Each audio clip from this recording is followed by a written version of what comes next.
હમણાંના સમયમાં કોમ્પ્યુટર એન્જિનિયરિંગની અંદર ઘણો મોટો બદલાવ આવી રહ્યો છે અને જો તમે આ બદલાવને ઇગ્નોર કરશો તો 4 વર્ષ પછી તમે 100% હેરાન થશો. ક્લાઉડ એઆઈ, જીઆઈટી હબ કોપાયલટ અને કર્સર આઈડીઈ જેવા એઆઈ ટૂલ્સને કારણે કોડિંગ દિવસે ને દિવસે ઘણું ફાસ્ટ, ઇઝી અને એક્સેસેબલ થઈ ગયું છે.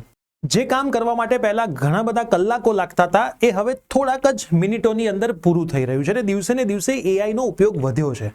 હવે તમે વિચારો કે 4 વર્ષ પછી તમે જ્યારે ગ્રેજ્યુએટ થશો ત્યારે તો એઆઈ અહીંયાથી ક્યાં પહોંચી ગયું હશે. તો તમારે વિદ્યાર્થી મિત્રો એવા એન્જિનિયર્સ બનવાનું છે કે જે કંપનીની અંદર પ્લેસમેન્ટ પછી પહેલા દિવસથી જ એઆઈ ટૂલને સરસ રીતે કામે લગાડી શકે અને કંપનીનું કામ કરી શકે. હવે તમારા મગજની અંદર એવું આવતું હશે કે સાહેબ કંપનીની અંદર પહેલા દિવસથી જ હું એઆઈનો યુઝ કરીને કંપનીને સપોર્ટિવ કેવી રીતે બની શકું? તો તમે બની શકો છો હેકેથોન્સ અને ઇન્ટર્નશિપના આધારે જે તમારે કોલેજમાં 4 વર્ષ દરમિયાન કરવાની હોય છે. એટલે કે કંપનીને ખાલી ગ્રેજ્યુએટ્સ નથી જોઈતા, કંપનીને એક એક્સપિરિયન્સ એન્જિનિયર જોઈએ છે. હવે દિમાગમાં સવાલ આવે કે સર આટલી બધી કોલેજીસ છે, અલગ અલગ કરિક્યુલમ છે, અલગ અલગ સબ્જેક્ટ્સ છે, અલગ અલગ ફિલ્ડ છે કોમ્પ્યુટરની અંદર, તો હું કઈ જગ્યાએ એડમિશન લઉં તો મને આમાં બેનિફિટ રહે? તો હું પર્સનલી તમને સજેશન આપીશ કે મારી એક મનગમતી કોલેજ જે ગુજરાતની અંદર છે જેનું નામ છે કોડિંગ ગીતા. ગુજરાતની આ ઇન્સ્ટિટ્યૂટ કોડિંગ ગીતાનો એપ્રોચ અલગ છે. એ તમને રિટર્ન સ્ટેમ્પ પેપર ઉપર પ્લેસમેન્ટની ગેરંટી આપે છે કે જો 4 વર્ષ પછી તમને પ્લેસમેન્ટ નથી મળતું મિનિમમ 6 લાખનું તો તમને પૂરેપૂરી ફીસ રિટર્ન કરવામાં આવે છે. પણ એક કન્ડિશન છે કે તમારી એટેન્ડન્સ 80% મિનિમમ હોવી જોઈએ. તો વિદ્યાર્થી મિત્રો, જો એટેન્ડન્સ કોલેજમાં લગાવો છો અને સરસ રીતે ભણો છો અને સાથે સાથે તમને સ્ટેમ્પ પેપર પર ગેરંટી મળે છે તો આનાથી વધારે તો તમારે શું જોઈએ? કોડિંગ ગીતાનો એપ્રોચ થોડો અલગ છે. ફર્સ્ટ 2 યર્સમાં હેકેથોન્સ મેન્ડેટરી છે જેમાં વિદ્યાર્થીઓ રિયલ પ્રોબ્લેમ સોલ્વ કરે છે અને બિલ્ડિંગ શીખે છે અને લાસ્ટ 3 સેમિસ્ટરમાં ઇન્ટર્નશિપ કરાવવામાં આવે છે જેમાં એકચ્યુઅલ ઇન્ડસ્ટ્રી એક્સપિરિયન્સ વિદ્યાર્થીઓને મળે છે જેથી એક્સપિરિયન્સ અને પોર્ટફોલિયો સ્ટ્રોંગ બને છે અને કોડિંગ ગીતાનો વિદ્યાર્થી જ્યારે ગ્રેજ્યુએટ થાય છે ત્યારે કંપનીને ફ્રેશર્સ એન્જિનિયર નહીં પરંતુ એક્સપિરિયન્સ ડેવલપર મળે છે અને આ જ કારણ છે કે કોડિંગ ગીતા કોન્ફિડન્સથી પ્લેસમેન્ટની ગેરંટી સ્ટેમ્પ પેપર ઉપર આપી શકે છે. હવે મગજમાં એવું થતું હશે કે સર પ્લેસમેન્ટની ગેરંટી આપે છે તો ઓન પેપર આપે છે તો ઓન પેપર કેવી રીતે હોય છે? તો જો હું તમને પ્રૂફ બતાવું, એમની વેબસાઇટ છે. પ્રોગ્રામ ડિટેલની અંદર આપણે જઈએ, એગ્રીમેન્ટની અંદર જઈએ તો એગ્રીમેન્ટમાં તમે નીચે જશો એટલે તમને જોવા મળશે વિદ્યાર્થીના અમુક રૂલ્સ રેગ્યુલેશન અને સિમ્પલ રૂલ્સમાં એવું છે કે 80% એટેન્ડન્સ જોઈએ. તો એ તો મેન્ડેટરી છે. જ્યારે કોડિંગ શીખવું હોય તો 80% હાજરી હોય તો જ તમે કોડિંગ શીખી શકો. તો તમે અહીંયા જોઈ શકો છો એમનો કોન્ટ્રાક્ટ સરસ મજાનો છે જેમાં વિદ્યાર્થી અને વાલી બંનેની સાઇન લેવામાં આવે છે અને આખો પ્રોગ્રામ લખેલો છે અને એવું કીધું છે કે 4 વર્ષ પછી જો તમને મિનિમમ 6 લાખનું પેકેજ નથી મળતું તો તમને કોડિંગ ગીતાની જે ફીસ છે એ બધી જ રિફંડ કરી દેવામાં આવે છે અને તમને સરસ મજાનો સ્ટેમ્પ પેપર ઉપર એક કોન્ટ્રાક્ટ બનાવીને આપવામાં આવે છે. હવે આપણે એમના હેકેથોન્સની વાત કરીએ તો તમે હેકેથોન સેક્શનની અંદર જશો તો હેકેથોનની અંદર ટોપ એનઆઈટી, ટોપ આઈઆઈટી અલગ અલગ જગ્યાએ વિદ્યાર્થીઓ હેકેથોન્સમાં ભાગ લઈને આવે છે. તમે જોઈ શકો છો DAIICTમાં વિદ્યાર્થીઓ ગયા છે, SVNITમાં ગયા છે, સ્વામિનારાયણ યુનિવર્સિટીમાં તો 2nd રેન્ક લઈને આવ્યા છે, પછી 1st રેન્ક અહીંયા વિદ્યાર્થીઓ લઈને આવ્યા છે. તો અલગ અલગ યુનિવર્સિટીમાં કમ્પલસરી હેકેથોન્સ એમની હોય છે. અહીંયા વિદ્યાર્થીને 3rd રેન્ક મળ્યો છે. આ IIIT સુરતમાં વિદ્યાર્થી હેકેથોનમાં જઈ આવ્યો છે અને 1st પ્લેસ અહીંયા મળ્યું છે જેનું તપન નામ છે. તો અલગ અલગ હેકેથોનમાં જ્યારે વિદ્યાર્થીઓ ભાગ લે છે ત્યારે ગ્રુપમાં કામ કરવાનું શીખે છે. હેકેથોન્સનો માઇન્ડસેટ શું હોય, ત્યારે મહેનત જીતવા માટે વિદ્યાર્થી કરતો હોય, હેકેથોનમાં ભાગ લેતો હોય, શીખવા માટે કરતો હોય, તો અલગ અલગ હેકેથોનમાં કમ્પલસરી ભાગ લેવડાવવામાં આવે છે. અલગ અલગ કોલેજમાં વિદ્યાર્થીને મોકલવામાં આવે છે અને અહીંથી જ વિદ્યાર્થી એક સાચો એન્જિનિયર જે માર્કેટમાં કંપનીને જરૂર છે એ બનવાની જર્નીની શરૂઆત થઈ જાય છે. આ હેકેથોનનો જે એક્સપિરિયન્સ છે એ વિદ્યાર્થીઓને પ્લેસમેન્ટ માટે રેડી કરે છે. એમાં હજુ આપણે થોડું વધારે જોઈએ તો ગાંધીનગર યુનિવર્સિટીની અંદર એમના વિદ્યાર્થીઓ ગયા હતા જે જીતીને આવ્યા છે. ટીમનું નામ ચક્રવર્તી ટીમ હતું. તમે ફોટોગ્રાફ્સ પણ વિદ્યાર્થીઓના જોઈ શકો છો. એના પછી સંગમ યુનિવર્સિટીની અંદર જે હેકેથોન હતો એમાં એમની એક ટીમ ગઈ હતી. એ પણ વિદ્યાર્થીઓ 51,000 મને અહીંયા દેખાઈ રહ્યા છે ઇનામ જીતીને આવેલા છે.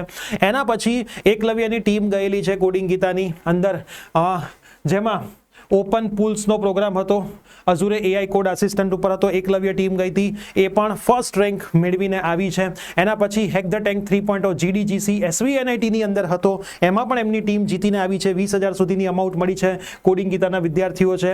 એના પછી આપણે જોઈએ છીએ IIIT સુરતની અંદર પણ એમનો એક વિદ્યાર્થીઓ વેબ ડેવલપમેન્ટની અંદર જીતીને આવ્યો છે, જેનો ફોટોગ્રાફ તમે અહીંયા જોઈ શકો છો.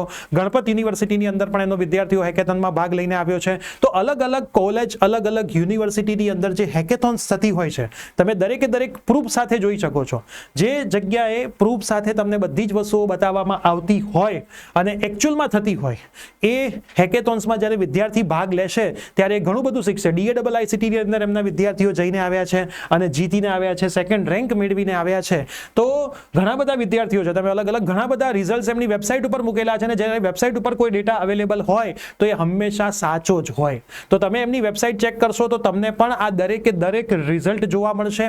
એના પ્રૂફ તમે જ્યારે કોલેજ વિઝિટ કરશો ત્યારે કોલેજમાં પણ તમને એમના પ્રૂફ આપવામાં આવશે. અને આ એક કહાની નથી, ઘણી બધી કહાની તમે એમની વેબસાઇટ ઉપર અલગ અલગ જોઈ શકો છો. હવે જો આપણે એમના સેમિસ્ટર વાઇઝ કરિક્યુલમની વાત કરીએ તો ફર્સ્ટ યર એક ફાઉન્ડેશન છે, જેમાં 13 સબ્જેક્ટ છે, સેકન્ડ યર ડેવલપમેન્ટ છે 12 સબ્જેક્ટ છે, third year advance and AI છે 12 સબ્જેક્ટ છે, અને યર 4 ઇન્ડસ્ટ્રી રેડી માટે 8 સબ્જેક્ટ્સ વિદ્યાર્થીઓને આપવામાં આવે છે.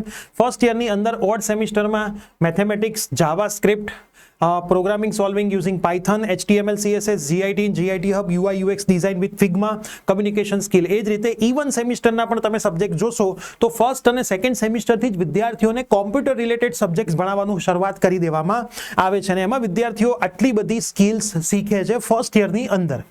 એના પછી વિદ્યાર્થીઓ પ્રોજેક્ટ્સ પણ બિલ્ડ કરતા હોય છે આના રિલેટેડ, કેમ કે તમે પહેલા જ સમજ્યા કે જ્યારે વિદ્યાર્થી એન્જિનિયર બનશે તો એ પ્રોજેક્ટ્સમાં ભાગ લેશે અને હેકેથોન્સમાં ભાગ લેશે, પ્રોજેક્ટ્સ બનાવશે, ત્યારે એ એક એન્જિનિયર બનશે જે જોબ માટે રેડી હશે, અને કંપનીને એવા જ એન્જિનિયર જોઈએ છે. તો પ્રોજેક્ટ્સ વિદ્યાર્થીઓ ફર્સ્ટ યરમાં આટલા બનાવતો હોય છે. એના પછી જે આઉટકમ મળે છે વિદ્યાર્થીઓને, બધી જ સ્કિલ એને શીખવા મળે છે. હવે જો હું સેકન્ડ યરની વાત કરું તો full stack development and scaling હોય છે, જેમાં ઓડ સેમિસ્ટરના સબ્જેક્ટ્સ અહીંયા મેન્શન કરેલા છે, અને ઇવન સબ્જેક્ટના સેમિસ્ટરના પણ સબ્જેક્ટ્સ મેન્શન કરેલા છે. એ સબ્જેક્ટ્સ ભણશે એટલે વિદ્યાર્થીઓની આટલી જે સ્કિલ છે, બધી સ્કિલ ત્યાં ડેવલપ થશે. સાથે સાથે વિદ્યાર્થીઓએ દરેકે દરેક સ્કિલ ઉપર પોતાના પ્રોજેક્ટ્સ બનાવશે. હેકેથોનમાં તો સામે ભાગ લેવાનું જ છે, મતલબ શીખશે અને કામ કરશે અને રેડી થશે. એ દરેકે દરેક વસ્તુ દરેકે દરેક સેમિસ્ટર અને યરમાં વિદ્યાર્થીઓ માટે છે. સેમ ટુ સેમ હું થર્ડ યરની વાત કરું તો એડવાન્સ એન્જિનિયરિંગ અને એઆઈ જે અત્યારે ખૂબ જ જરૂરી છે, એના ઓડ સેમિસ્ટર અને ઇવન સેમિસ્ટરની અંદર સબ્જેક્ટ્સ ભણાવવામાં આવશે, અને એના આધારે વિદ્યાર્થી સ્કિલ શીખશે અને પ્રોજેક્ટ બનાવવાની શરૂઆત ફરીથી થર્ડ યરમાં એ ટોપિક ઉપર કરશે. અને જે ફોર્થ યર છે, ફોર્થ યર, એમાં ઇન્ડસ્ટ્રી રેડી થશે અને કેરિયર લોન્ચ થશે. ઠીક છે. સાથે સાથે 6 સેમિસ્ટરથી એની પેઇડ ઇન્ટર્નશિપની પણ શરૂઆત થશે, જે 7th અને 8th સેમિસ્ટરમાં કન્ટિન્યુ થશે. ફોર્થ યરના ઓડ સેમિસ્ટર અને ઇવન સેમિસ્ટરના સબ્જેક્ટ તમે જોઈ શકો છો, એમાંથી જે વિદ્યાર્થી સ્કિલ શીખશે ને એના આધારિત પ્રોજેક્ટ બનાવવાની શરૂઆત કરશે. તો આ એમનું 4 વર્ષનું અલગ અલગ સેમિસ્ટરનું કરિક્યુલમ તમે જોયું, જેમાં વિદ્યાર્થી ઇન્ડસ્ટ્રી રેડી થશે અને પ્રેક્ટિકલ એપ્રોચ પણ શીખશે. આ દરેકે દરેક સબ્જેક્ટ્સનો તમે ખાસ પ્રોપરલી રિવ્યુ કરો અને બીજા પ્રોગ્રામની સાથે એનું કમ્પેરિઝન કરો. 4 વર્ષમાં વિદ્યાર્થી શું સ્ટડી કરે છે એ ઇમ્પોર્ટન્ટ નથી, પણ વિદ્યાર્થી કયા લેવલનું પ્રેક્ટિકલ એપ્રોચ સાથે સ્ટડી કરે છે, શું શીખે છે એ ઇમ્પોર્ટન્ટ છે, જે વિદ્યાર્થીને 4 વર્ષ પછી એક ડિફરન્ટ એપ્રોચ આપશે.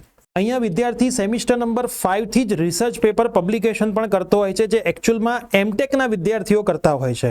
તો આ લેવલ પર રિસર્ચ કરવાથી વિદ્યાર્થીઓમાં real innovation, creativity, deep problem solving development થાય છે. હવે આ કોલેજમાં એડમિશન લેવા માટે સૌથી પહેલા તો તમારે એક ફોર્મ ભરવાનું હોય છે, જેની લિંક હું નીચે ડિસ્ક્રિપ્શન બોક્સની અંદર મૂકી દઉં છું. પછી 2 થી 5 મિનિટનો તમારો ઇંગ્લિશમાં વિડીયો બનાવવાનો હોય છે, જેમાં તમારા વિશે કહેવાનું છે, તમારા ગોલ શું છે, કેમ તમારે કોમ્પ્યુટર ફિલ્ડની અંદર આવવું છે, એનો એક વિડીયો રેકોર્ડ ઇંગ્લિશ લેંગ્વેજમાં કરીને અપલોડ કરવાનો હોય છે.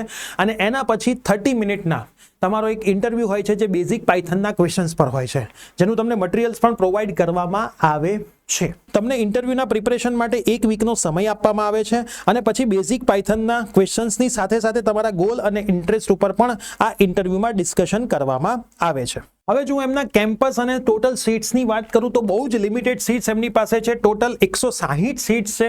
160 સીટ્સ એમની કઈ જગ્યાએ છે તો એક તો સ્વામિનારાયણ યુનિવર્સિટીની અંદર એમની 100 સીટ્સ છે અને ગોકુલ ગ્લોબલ યુનિવર્સિટીની અંદર એમાં 60 સીટ્સ છે. એમ કરીને ટોટલ 160 સીટ્સ જ એમના પાસે અવેલેબલ હોય છે. મોસ્ટ ઇમ્પોર્ટન્ટ વાત, એમના ઇન્ટરવ્યુને ક્લિયર કર્યા વગર તમને અહીંયા એડમિશન નહીં મળે અને કોલેજ પણ મંડે ટુ સેટરડે સવારે 9 વાગ્યાથી સાંજે 6 વાગ્યા સુધીની હોય છે. 80% તમારી કમ્પ્લીટ મેન્ડેટરી એટેન્ડન્સ છે તો જ તમને પ્લેસમેન્ટ અહીંયા મળશે.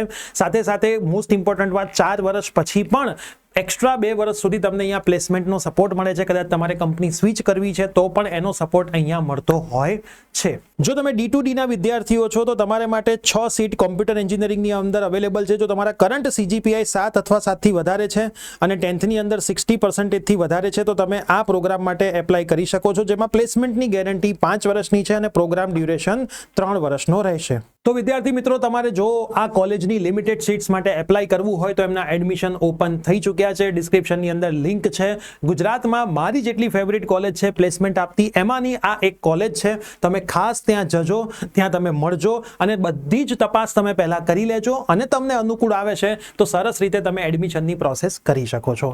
હવે આ વિડીયો તમારા એ મિત્રોને શેર કરી દો જેમને પણ કદાચ ઈચ્છા છે કે અમારે પણ પ્લેસમેન્ટ ગેરંટી સાથે જ એડમિશન લેવું છે અને કોડિંગની અંદર, કમ્પ્યુટર સાયન્સની અંદર, AIML ની અંદર અમારું ફ્યુચર બનાવવું છે, તો એમના માટે આ સૌથી સારી ઓપોર્ચ્યુનિટી ગુજરાતની અંદર છે. તો મળતા રહીએ છીએ આવા જ કોઈ વિડીયોની સાથે. ત્યાં સુધી બાય બાય, ટેક કેર.